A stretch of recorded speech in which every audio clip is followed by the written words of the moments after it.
అందరికీ నమస్కారం. సాహిత్య టీవీకి స్వాగతం. మనం ఇవాళ వనదేవత ఆలయంలో ఉన్నాము. ఏడుపాయల వనదేవత వనదుర్గ ఎంతోమంది భక్తులకు కొంగు బంగారమై నిలుస్తున్నారు. కోరిన కోరికలు తీరుస్తున్నారు. తెలంగాణలో ఒక ప్రముఖమైనటువంటి దేవాలయం ఈ ఏడుపాయలు. మరి ఏడుపాయల వనదుర్గ అమ్మవారిని మీకు దర్శనం చేయిస్తాను. ఈ యొక్క ఆలయము, ఈ యొక్క ప్రాంత విశేషాలు మీకు తెలియజేస్తాను. నాతో పాటు వచ్చాయి.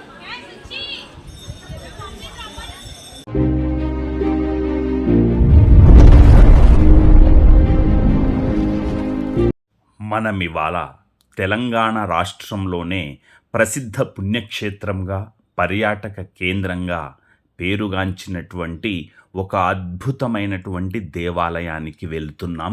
ఇది అమ్మవారి దేవాలయం.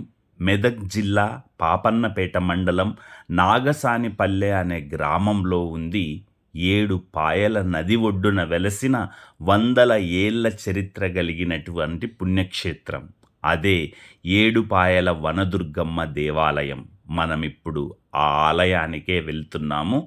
ఈ ఆలయం ఎంతోమంది భక్తులకు పరమ పవిత్రమైనటువంటి ప్రాంతంగా, క్షేత్రంగా విరాజిల్లుతోంది. తెలంగాణ రాష్ట్రం దీన్ని అధికారికంగా ఎంతో అద్భుతంగా నిర్వహిస్తారు. ఏడుపాయల వనదుర్గమ్మ జాతర అనగానే ఎక్కడెక్కడి నుంచో విశేషంగా భక్తులు అశేషంగా తరలి వస్తారు. మహాశివరాత్రి సందర్భంగా ప్రత్యేకంగా 3 రోజుల పాటు ఇక్కడ జాతర ఉత్సవాలు అంగరంగ వైభవంగా జరుగుతుంటాయి.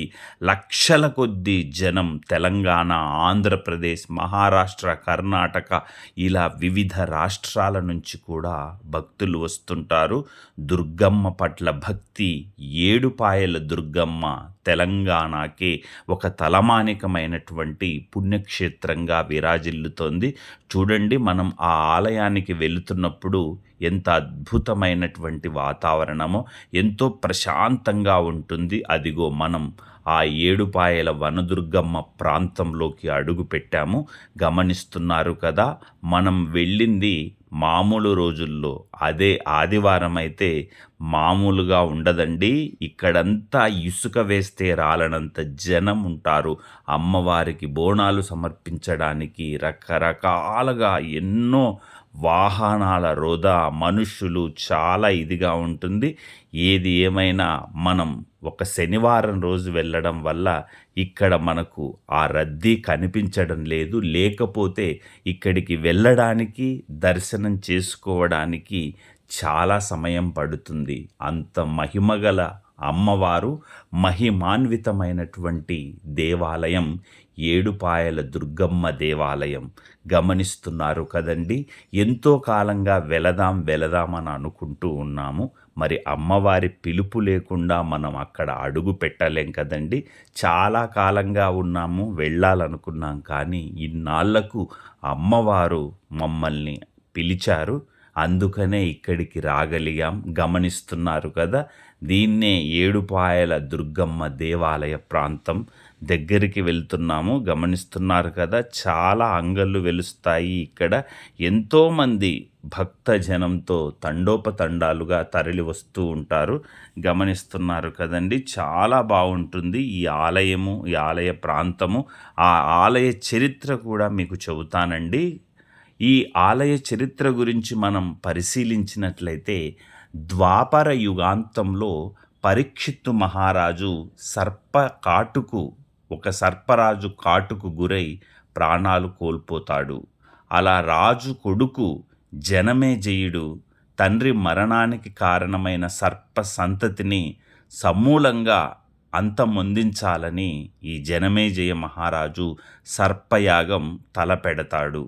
యజ్ఞగుండాలు నిర్మింపజేసి జమదగ్ని, అత్రి, కశ్యపి, విశ్వామిత్ర, వశిష్ఠ, గౌతమి, భరద్వాజ వంటి 7 ఋషులతో ఈ యాగం తలపెడతాడు.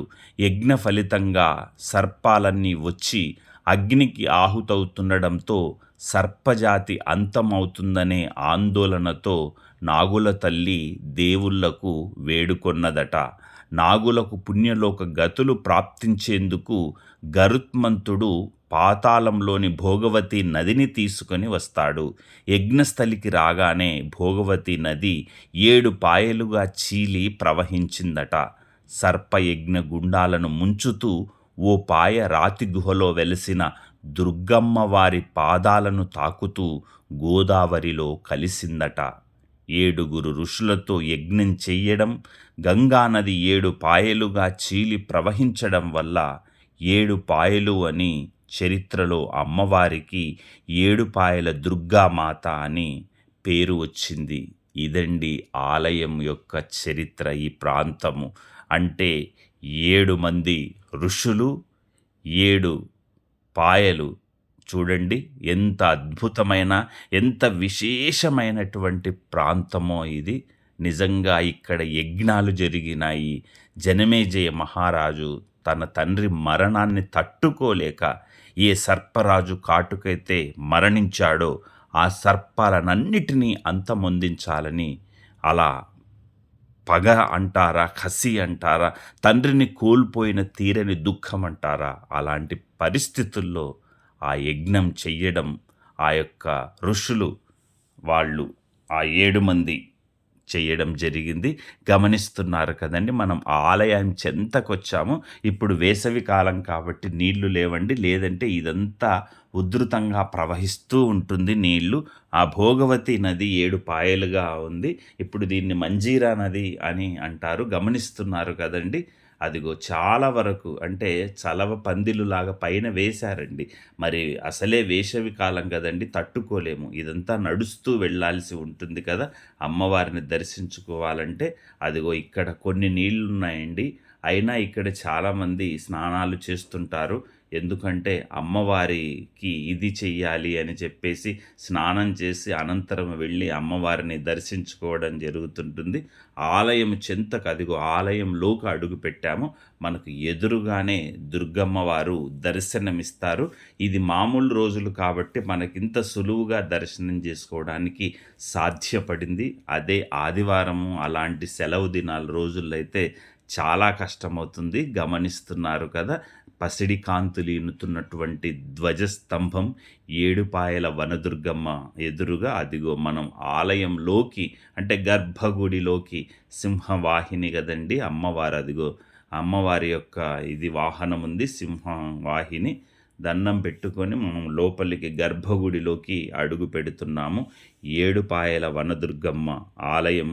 ఈ ఆలయం యొక్క విగ్రహానికి కూడా ఒక విశేషం ఉందండి. నల్ల సరపు రాతితో చెక్కి కొట్టొచ్చినట్టు దుర్గామాత రూపంలో అమ్మవారుంటారు. సర్పయాగ స్థల ప్రాశస్త్యం కలిగి ఉందన్నమాట. గమనిస్తున్నారు కదా.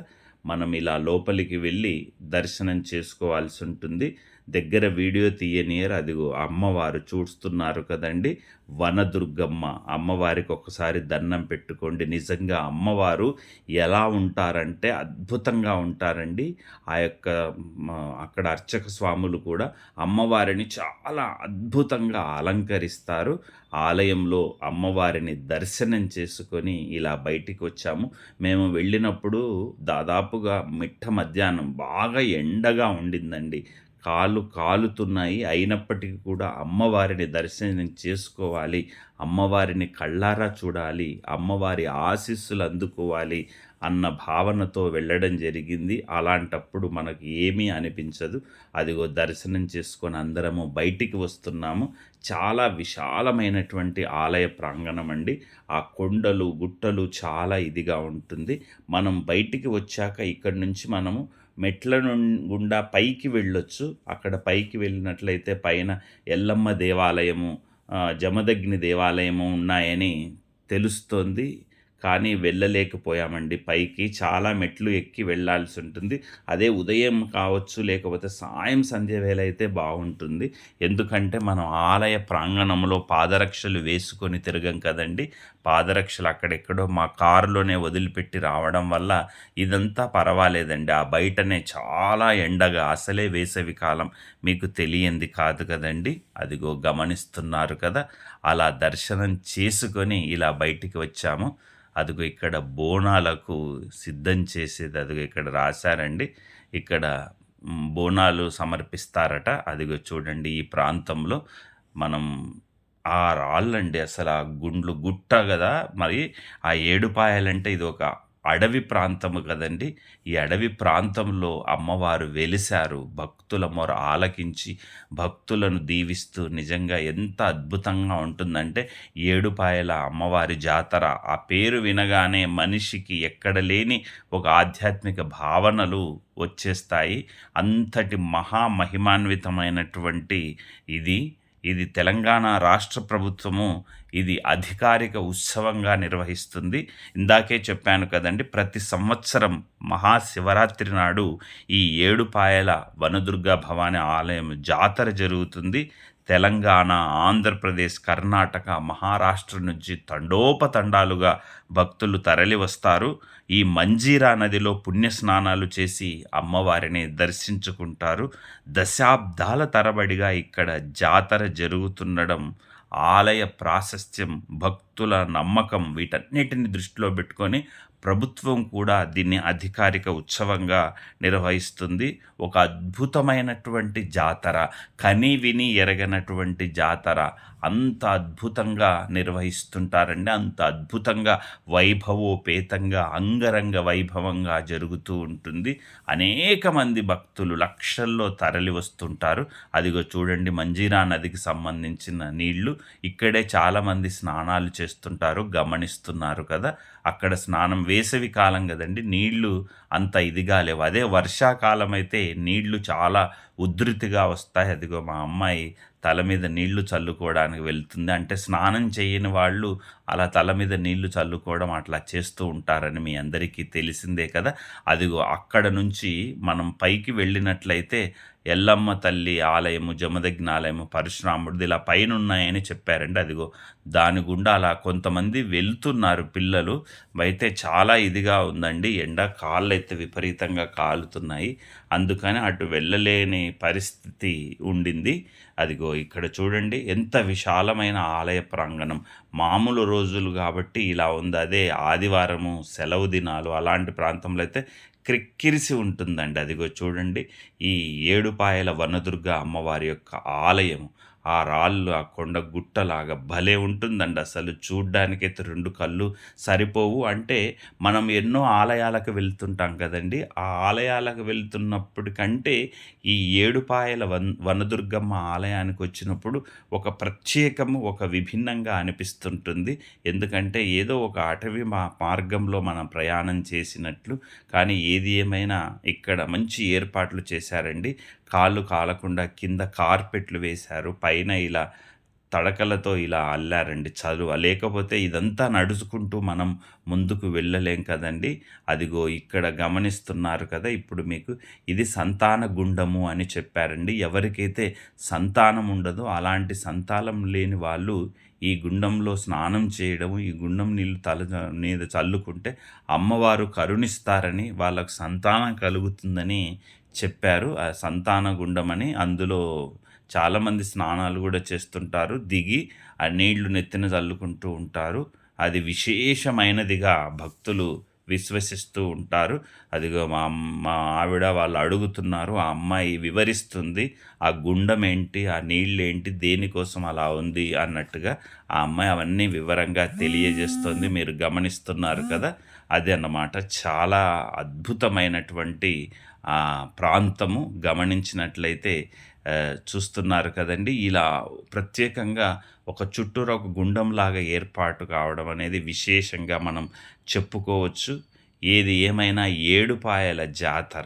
ఏడుపాయల జాతరకు సంబంధించి అదిగో అక్కడ నీళ్ళు అంటే ఒక పవిత్రమైనది. సంతానం కావాలనుకునే వాళ్ళు స్నానాలవి చేస్తారు. మామూలుగా మిగతా వాళ్ళు గూడా ఈ పవిత్ర జలాన్ని నెత్తిన చల్లుకుంటూ ఉండడం మనం చూస్తూ ఉంటాం చాలామందిని.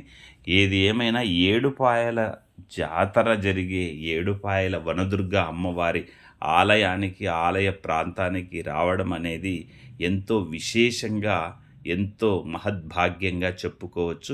చూస్తున్నారు కదండీ!